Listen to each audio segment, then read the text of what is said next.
dear students, how are you all? I hope you all must be going very well.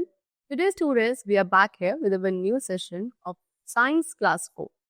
And the chapter number is 4 about adaptations in animals. So, in some previous session, we have discussed about the adaptations of plants. But today, we are going to learn about the adaptations in animals. Like plants only, animals also survive almost everywhere on the earth. Okay, they are found everywhere, from the in the plains, mountains, okay, and in every particular habitat of the earth, animals are present. So now they also have developed some special features to adapt themselves according to their environment. Now, what are those adaptations? Let's learn and discuss in this chapter today. Okay, see. So we know that the environmental conditions keep on changing. Due to the continuous changes in the environment, living beings have to struggle for their survival. For this, they modify themselves to suit their surrounding, and the process of developing special features in the body to adjust to the surrounding is called adaptation. फिर what they say, जैसे कि हमें पता है कि हमारी environmental conditions जो हैं वो change होती रहती हैं। आज इसी continuous changes की वजह से environment में जो ये continuous changes आते हैं, इन्हीं की वजह से living things को अपने survival के लिए struggle करना पड़ता है। And for this purpose only, what they do, they modify themselves. they खुद को modify करते हैं अपने surroundings के according suit करने के लिए। and ये process यहाँ पे एक एनिमल या एक लिविंग बीइंग क्या करता है, अपनी बॉडी के अंदर कुछ स्पेशल फीचर्स डेवलप करता है सो दैट वो अपने सराउंडिंग के अकॉर्डिंग एडजस्ट कर पाए। That is called adaptation, right? So the animals which find it difficult to adapt to the surrounding, ऐसे एनिमल्स जो अपने सराउंडिंग के अकॉर्डिंग क्या नहीं कर पाते, अडेप्ट नहीं कर पाते, वो फाइनली डाई आउट हो जाते हैं and they become extinct. Okay, the presence of water on the earth makes it appear blue from the space. अब जो water की presence है earth के ऊपर, क्योंकि almost 3/4 surface जो earth का है वो water से covered है, and ये एक reason है जब हम earth को space से observe करते हैं तो earth जो है blue color का appear होता है from the space, and that is why our earth is also called blue planet. इसीलिए इसे blue planet भी कहा जाता है। Now millions of years ago जो थे हमारे अर्थ पे डायनासोर्स भी प्रेजेंट थे, बट दे गॉट एक्सटिंक्ट, यानी कि उनकी जो स्पीशीज है वो कंप्लीटली डिसअपियर हो चुकी है अब। Okay, one of the theory suggest that they got extinct because of climate change. And एक थ्योरी जो है, उस थ्योरी के अकॉर्डिंग क्या कहा जाता है कि डायनासोर्स जो एक्सटिंक्ट हुए वो किसकी वजह से हुए, क्लाइमेट चेंजेस की वजह से हुए, यानी कि वो अपनी बॉडी को उन क्लाइमेटिक चेंजेस के अकॉर्डिंग डेवलप नहीं कर पाए and they finally die out and become extinct. Now adaptations in animals by their habitat. अब बात करते हैं सबसे पहले एनिमल्स के अंदर adaptations की जो उनके habitat के अकॉर्डिंग होती है। जैसे कि हमें पता है the natural surrounding where an animal live is called its habitat, right? एक ऐसी natural place, एक ऐसा natural surrounding जहाँ पे एक animal रहता है, survive करता है, उसे उसका habitat कहा जाता है। And millions of animals है जो हमारे अर्थ पर survive करते हैं, and हर एक animal के पास एक different feature होता है which suit their environment and their habitat, right? So different animals different types of adaptations को show करते हैं according to their environment, food habits and need for protection. तो सबसे पहले हम बात करेंगे किसके अकॉर्डिंग, इनके habitat के according, right? So we know animals live everywhere on the earth, right? So अब animals के habitat के basis पे इन्हें कुछ groups में classify किया जा सकता है, that is terrestrial animals, aquatic animals, amphibians, arboreal and aerial animals. Let us discuss all of them one by one. First of all, we have terrestrial animals. So animals which live on land. वो animals जो केवल land पे survive करते हैं, they are called terrestrial animals. Example, lion, camel, horse, etc. They all are terrestrial animals. Now these animals, terrestrial animals के पास काफी strong legs होते हैं to walk around so that they easily walk कर सकें. They can run fast, okay? They can sense their environment. Terrestrial animals अपने environment को sense कर सकते हैं अपने well developed sense organ and nervous system के through. Let us read about the adaptation in some terrestrial animals. And first of all, we are going to learn about the adaptations which are shown by camel. Camel कैसे adaptation show करता है? Let us discuss.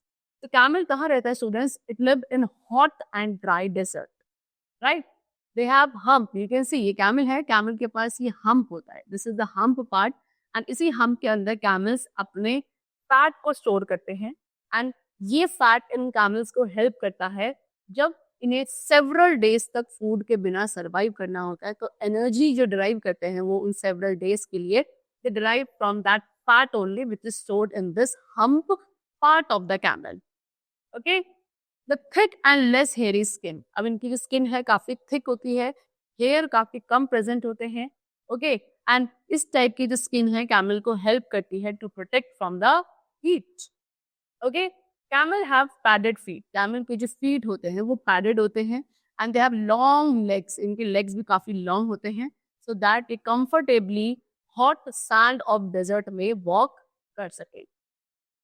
They have long eyelashes. इनकी eyelashes भी काफी long होती हैं so that ये अपनी eyes को sand storm से protect कर सके. Okay, so ये adaptations हैं कुछ terrestrial animals के and especially in camel. Now let us discuss about the adaptation shown by polar bear. Polar bear भी एक terrestrial animal है. वो कैसे adaptation show करता है? Actual में polar bear, penguin, arctic foxes ये सभी cold regions पे रहते हैं. Okay, इनकी bodies के ऊपर fur present होता है to keep them warm in such cold climatic condition. Okay, they store fat under their skin. ये अपने skin के अंदर fat को store करते हैं और उसी fat का ये use करते हैं during the winter season. Okay, the thick layer of underskin fat is called blubber and इनके skin के अंदर जो ये fat की thick layer होती है we call it blubber. The next we have adaptation shown by snake. अब snake कैसे adaptation show करता है? The snake does not have legs. Snake के पास legs, arms और ears नहीं होते हैं. It crawls. Snake क्या करता है? Grass या rocks के through crawl करता है to move in the winter season. It can enter narrow in the ground. ये narrowly किसी भी ground के अंदर enter कर सकता है जो किसी rat के थ्रू भी बनाया हो. ठीक है, यानी कि एक ऐसा खोल जो ground में rat से बनाया है उसके अंदर भी ये narrowly enter करता है, वहां rats को find करके उन्हें खा देता है. Right? So these were the different types of terrestrial animals and their adaptations. Now let us talk about aquatic animals. What are aquatic animals? The animals which live in water. पानी में रहने वाले animals को हम aquatic और water animals कहते हैं. Example fish, see, snail, turtles etcetera all are aquatic animals. They have fins. See, aquatic animals के पास फिन्स होते हैं एंड उनकी स्किन वाटर प्रूफ होती है to suit their environment. Okay, the water animal, usually water animals की body shape कैसी होती है? बोट शेप या स्ट्रीमलाइंड बॉडी शेप होती है. Means it is narrow at the ends and broad at the middle. ends पे narrow shape होती है and middle वाला part इनका broad होता है. ऐसी shape को streamline या boat shape कहा जाता है and usually जो aquatic animals होते हैं इनकी इसी तरीके की body shape होती है. and इस type की body shape help करती है in swimming. now aquatic birds, अब कुछ aquatic birds हैं like duck. ducks के जो feet होते हैं they are webbed feet. you can see ये जो feet हैं webbed feet होते हैं so that के easily water को push कर सके. Okay, fishes के पास gills होते हैं. gills एक special organ है जिसके थ्रू हम water dissolved oxygen को intake कर सकते हैं.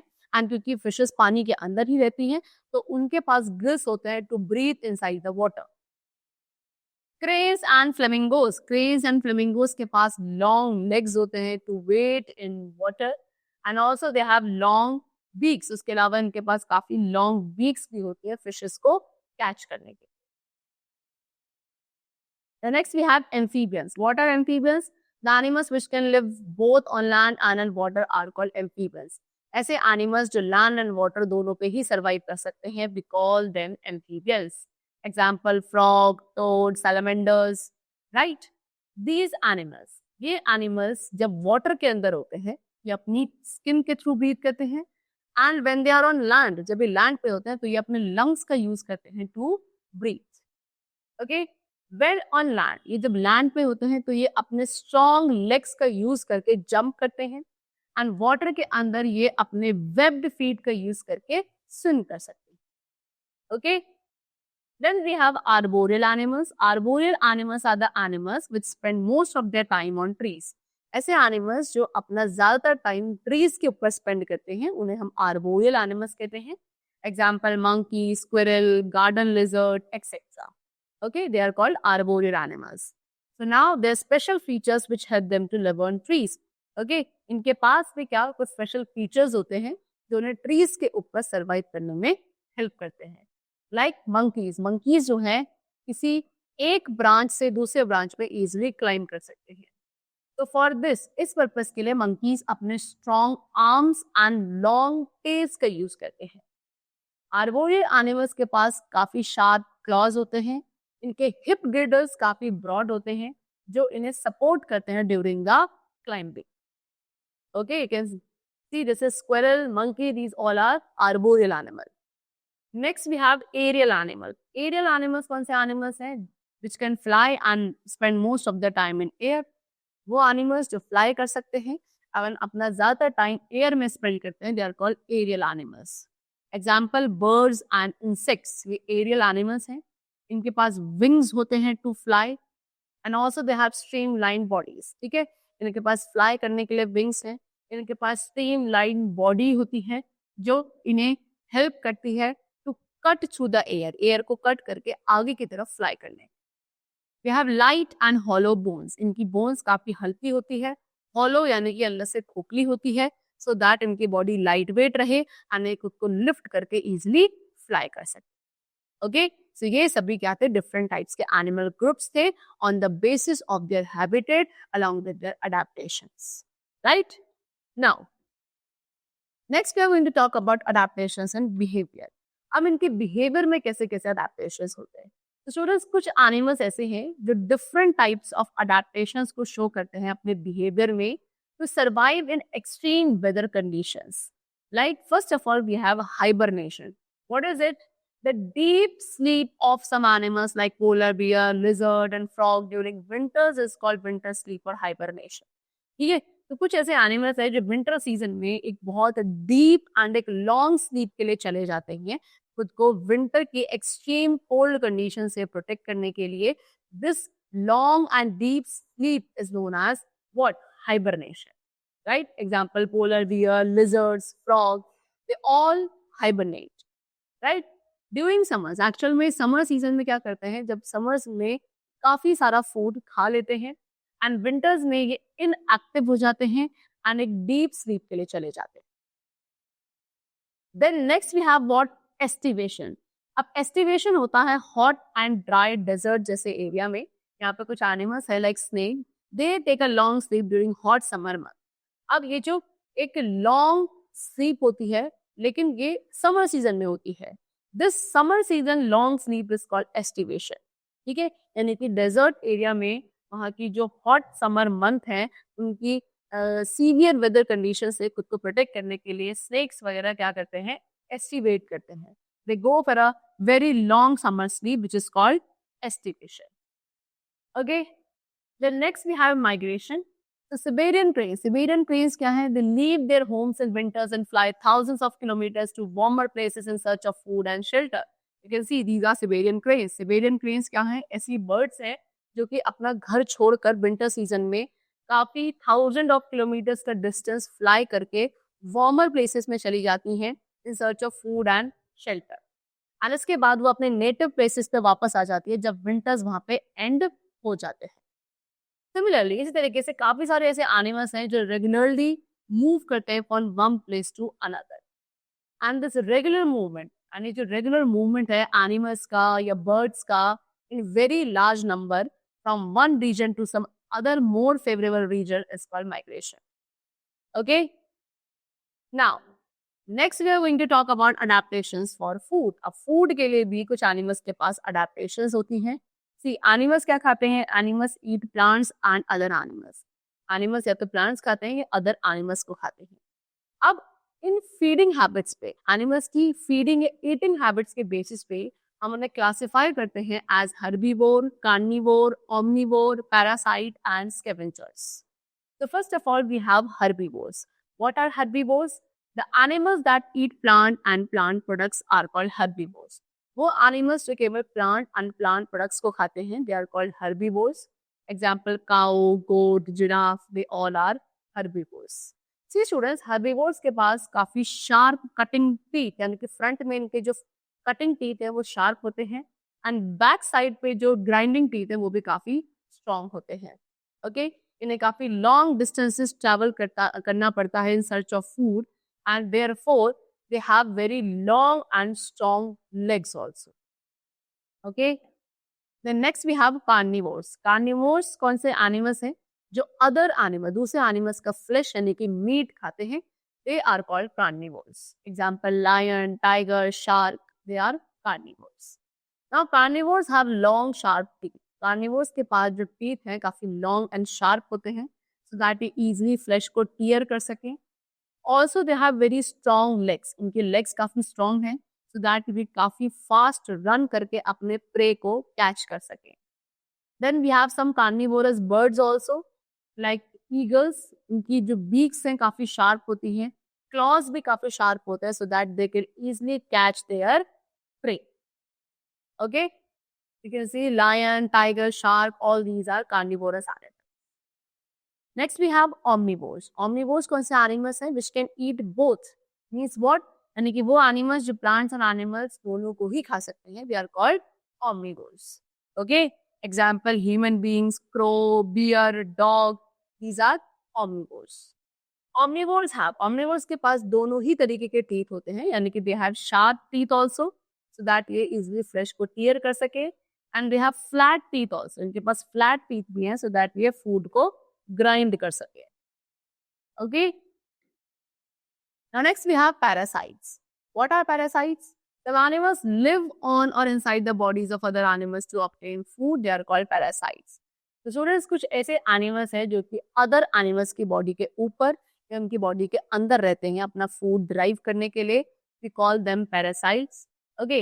एंड वो एनिमल्स जिनके ऊपर ये पैरासाइट्स फीड करते हैं, जिनकी बॉडी से पैरासाइट्स अपना फूड ऑब्टेन करते हैं, उन एनिमल्स की बॉडी को what we call host. Actual में पैरासाइट्स होस्ट बॉडी से ब्लड को सक करते हैं एंड न्यूट्रिशन डिराइव करते हैं. ओके. एंड इस सकिंग के लिए, प्रोसेस के लिए इनके पास सकर्स या सकिंग ट्यूब्स होती हैं, लाइक मॉस्किटो, लीच, टेपवर्म, ये सभी एग्जांपल हैं parasites. Okay. Then next we have scavengers. Scavengers eat the flesh of dead animals. अब जो dead animals का flesh खाते हैं, उन animals को scavengers कहा जाता है. Example, vulture and hyena. This is vulture, this is hyena. Vultures के पास काफी strong and sharp beak होती है, so that they can easily tear the flesh of the dead animal. That was all adaptations for their eating. Now next we come to adaptations for protection. See, अब animals को अपनी protection के लिए भी खुद को अडेप्ट करना पड़ता है. ठीक है, क्योंकि एनिमल्स को हंट किया जाता है और दूसरे एनिमल्स उन्हें खा जाते हैं. तो इस तरीके से हर एक एनिमल खुद को अपने एनिमी से प्रोटेक्ट करने की कोशिश करता है, एंड इसके लिए इनके पास डिफरेंट फीचर्स या डिफरेंट अडेप्टेशंस होते हैं, so that they can protect themselves from their enemies. So first of all, we have what? Camouflaging. Camouflaging is what? The color and shape of some animals like chameleon and leaf insects are such that they merge with their surrounding. This is called camouflaging, and these animals are called camouflaging animals. What they say कि कुछ animals का जो color होता है, body color या body shape होती है, जैसे कि chameleon है या leaf insects हैं, इनकी body color and body shape ऐसा होता है कि ये खुद को अपने surrounding के according merge कर लेते हैं, blend कर लेते हैं. इस प्रोसेस को कैमोफ्लेजिंग कहा जाता है, एंड जो एनिमल्स कैमोफ्लेज कर सकते हैं, they are called camouflaging animals. Okay. Now with the help of camouflage, अब कैमोफ्लेज की हेल्प के थ्रू एनिमल्स अपने आप को अपने सराउंडिंग के अकॉर्डिंग मर्ज करते हैं, एंड इनके एनिमीज इनको फिर देख नहीं पाते. राइट. दस दिस अडेप्टेशन, इस तरीके से ये अडेप्टेशन इन्हें प्रोटेक्ट करता है from their enemy. Example, chameleon. Chameleon की बात करें, कैमिलियन अपने बॉडी कलर को चेंज कर लेता है अपने सराउंडिंग के according to escape from its enemy. Then Arctic fox. Arctic fox कहाँ रहते हैं? पोलर रीजन में रहते हैं. This is Arctic fox. ये पोलर रीजन्स में रहते हैं. इनके बॉडी के ऊपर क्या होता है? एक ब्राउन कलर का कोट आ जाता है समर सीजन में. एंड इसके बाद विंटर्स में इनकी बॉडी पे एक वाइट कलर का वाइट कलर का फर ग्रो करता है, so दैट ये खुद को सराउंडिंग के अकॉर्डिंग मर्ज कर सके। सिमिलरली टाइगर, जेब्रा, लेपर्ड्स, इनकी बॉडी पे स्ट्राइप्स और स्पॉट्स प्रेजेंट होते हैं, so that they could help them to merge with the surroundings. Okay. Secondly, shell and spine. See, if we talk about tortoise and snail की body पर hard shells होते हैं जो इन्हें प्रोटेक्ट करते हैं, इनकी सॉफ्ट बॉडी को कवर करते हैं। Porcupine and hedgehog, इनकी बॉडी पे शार्प स्पाइन्स होते हैं, सो दैट ये खुद को एनिमी से प्रोटेक्ट कर सकते। Then we have strong legs. Many animals, कई सारे ऐसे एनिमल्स हैं like deer, tiger, leopard, giraffe, ostrich, इनके पास काफी स्ट्रॉन्ग लेग्स होते हैं एंड इन्हीं लेग्स का यूज करके ये फास्टली रन करते हैं खुद को प्रोटेक्ट करने के लिए on sensing any danger. The next is poison.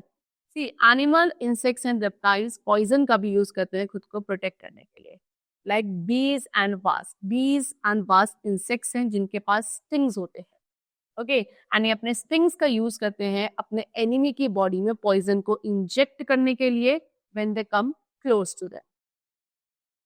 Next, size. ठीक है, एलिफेंट, हिप्पो, वेस, दे आर टू बिग, ये इतने बड़े हैं कि इनको किसी भी एनिमल के थ्रू खा पाना काफी डिफिकल्ट है, it is not very easy. And इस तरीके से इनका जो बिग बॉडी साइज है वो एक अडेप्टेशन की तरह एक्ट करता है for their protection. Okay, now let's talk about next topic, that is endangered animals.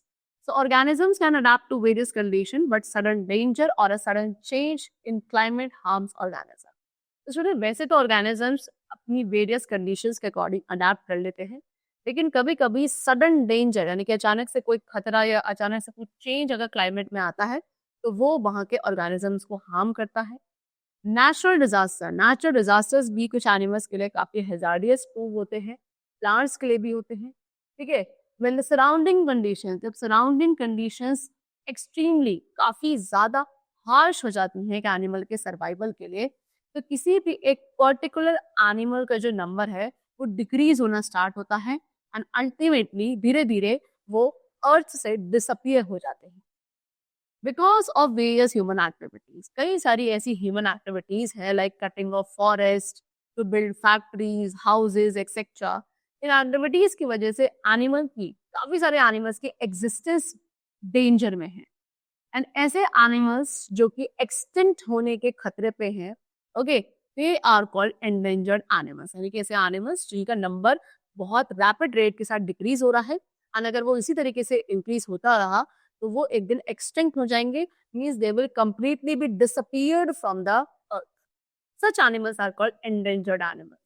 Example, tiger, giant panda, blue whale, okay, those animals which do not exist on earth now. And वो animals जो अब अर्थ पे exist करते ही नहीं है, वो completely disappear हो चुके हैं। Such animals are called extinct animals, यानी कि ये पहले कभी एग्जिस्ट करते थे अर्लियर लेकिन अब नहीं करती हैं। Such animals are called extinct animals, like example dodo, okay. See, you can see what they have given you, panda. This is panda. Panda एक endangered species है जिसका जो नंबर है बहुत ही अलार्मिंग रेट पे क्या हो रहा है, डिक्रीज हो रहा है। Okay, so the chapter is completed over here. These were the different types of adaptations in the animals for the survival of their life in their habitat according to their feeding habit, for their protection and many more things. I hope you must have understood it very well. Let's meet in the next class with a new and exciting topic.